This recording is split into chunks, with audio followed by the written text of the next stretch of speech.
सभी उपस्थित हमारी माताएं, बहनें और सभी सम्मानित बुजुर्गजन और हमारे युवा साथी, हम सभी जानते हैं कि लोकसभा का चुनाव हो चुका है और अब विधानसभा का उपचुनाव आ रहा है। और ये उपचुनाव इसलिए हो रहा है क्योंकि राष्ट्रीय अध्यक्ष जी ने, क्योंकि कन्नौज के क्षेत्र के लोगों ने संसद में पहुंचाने का कार्य किया है, इसीलिए विधानसभा का उपचुनाव होने जा रहा है।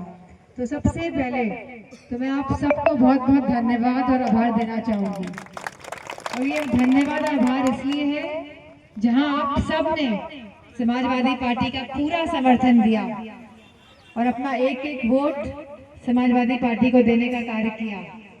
और इसी के साथ आपने मुझे तो मौका दिया दूसरी बार इस क्षेत्र का सांसद बनने का, पर इसी के साथ समाजवादी पार्टी के जहां 33 सांसद चुन के आए हैं, वहीं समाजवादी पार्टी की सबसे ज्यादा वोटों से अगर जीत के कोई सांसद गया है तो मैनपुरी लोकसभा क्षेत्र से गया है। और मैं सभी अपनी माताओं बहनों का, जिन्होंने बढ़ चढ़ के वोट देने वाले दिन वोट डालने का कार्य किया, और सभी आदरणीय बुजुर्गजनों का, जिन्होंने लगातार समाजवादी पार्टी को मजबूत करने का काम किया है, चाहे हमारे आदरणीय श्रद्धेय नेताजी के साथ आप सब लोग कंधे से कंधा मिलाकर चले हैं, वहीं राष्ट्रीय अध्यक्ष जी का भी आपने पूरा समर्थन किया।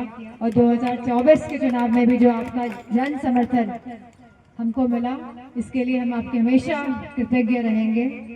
और यह चुनाव जो उपचुनाव होने जा रहा है, यह भी एक बहुत महत्वपूर्ण चुनाव है, क्योंकि यहाँ पूरे उत्तर प्रदेश में जहाँ समाजवादी पार्टी को पूरा समर्थन लोगों का प्राप्त हुआ, और जितना भी जो सरकारी तंत्र है उन लोगों ने काम किया कि कहीं ना कहीं समाजवादी पार्टी लोगों को दबा दे, लेकिन सभी समाज के लोगों ने एक मत और एक साथ होकर समाजवादी पार्टी का पूरा समर्थन किया।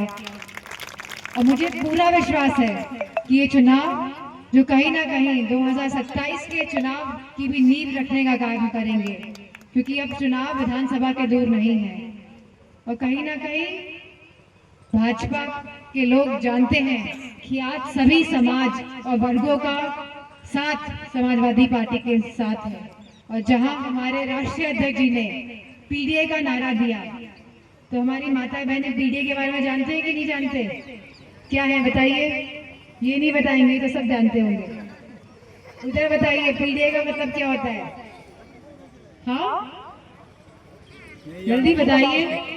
तो ये तो संगठन वालों को मैं कहना चाहूंगी कि इनसे कुछ कमी रह गई, इसीलिए आपको पीडीए का मतलब नहीं पता। पता है कि नहीं पता? नहीं पता ना? पीडीए का मतलब है ऐसा एक तरह का गठबंधन जहां हमारे पिछड़े भाई, जहां हमारे दलित भाई बहन, जहां हमारे अल्पसंख्यक भाई बहन और साथ ही हमारी आधी आबादी और जितने भी शोषित लोग हैं सभी शामिल है हमारे पीडीए में। और सभी समाज और सभी वर्ग के लोग जहां समाजवादी पार्टी को मजबूत कर रहे हैं, तो कहीं ना कहीं जो लोग भय की राजनीति करते थे, जो लोग बांटने की राजनीति करते थे, आज वो किस तरह के नारे दे रहे हैं मंचों से, बटेंगे कटेंगे, इस तरह के नारे दिए जा रहे हैं कि नहीं? तो ये इनकी नकारात्मकता को दिखाते हैं कहीं ना कहीं। और ये यह भी दर्शाते हैं कि आज जहाँ 8 साल पूरे होने जा रहे हैं, तो पूरे प्रदेश में महंगाई की क्या हालत है, ये हमारी माता बहनों से अच्छा कौन जानेगा। अभी दिवाली गई है और हम सब जानते हैं कितना महंगा सब कुछ है। चाहे हमारे किसान भाई हो, आज वो भी महंगाई से जूझ रहे हैं। आज बिजली महंगी, सिंचाई महंगी है कि नहीं? और पेट्रोल और डीजल के दामों के बारे में क्या कहें? आज से 1 साल पहले अगर आकलन करेंगे तो महंगाई कम थी थोड़ी, लेकिन आज ये महंगाई भी चरम सीमा पे है। और जो डीएपी की जो व्यवस्था है, हमारे किसान भाई बताइए कितनी महंगी डीएपी खरीद रहे हैं। जब बड़े बड़े मंत्री लोग आते हैं तो ये लोगों को ये सवाल पूछना चाहिए कि डीएपी क्यों नहीं मिल रही है, डीएपी की कालाबाजारी क्यों हो रही है। ये लोग बता के जाते हैं कि नहीं जाते? जो बड़े बड़े मंत्री और बड़े बड़े लोग आते हैं भारतीय जनता पार्टी के, बताते हैं क्या? ये बता के जाते हैं कि हमने नौकरियां दी हैं युवाओं को? जब दी नहीं तो क्या बताएंगे? कि बिजली की व्यवस्था आज क्या है? आज गाँव में कितने घंटे बिजली आ रही है? अब तो मौसम थोड़ा ठीक हो रहा है तो हो सकता है बेहतर हो, लेकिन कितने घंटे बिजली आ रही है बताइए? माताएं बहनें बताइए, घर पे तो आप रहते हो, कितने घंटे आती है? हाँ,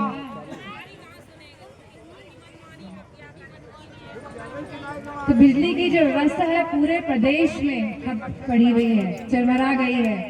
तो जहां इन लोगों ने कोई कार्य करने नहीं करा है और जहां ये समझ चुके हैं भारतीय जनता पार्टी के लोग कि इनका वोट अब खिसक चुका है, तभी ये बांट वाली राजनीति की बात कर रहे हैं, काटने की बात कर रहे हैं, बांटने की बात कर रहे हैं। लेकिन मुझे खुशी है कि आज सभी समाज, हमारा पीडीएस समाज आज एकजुट होकर अपने अधिकारों की लड़ाई और अपने सम्मान की लड़ाई लड़ रहा है।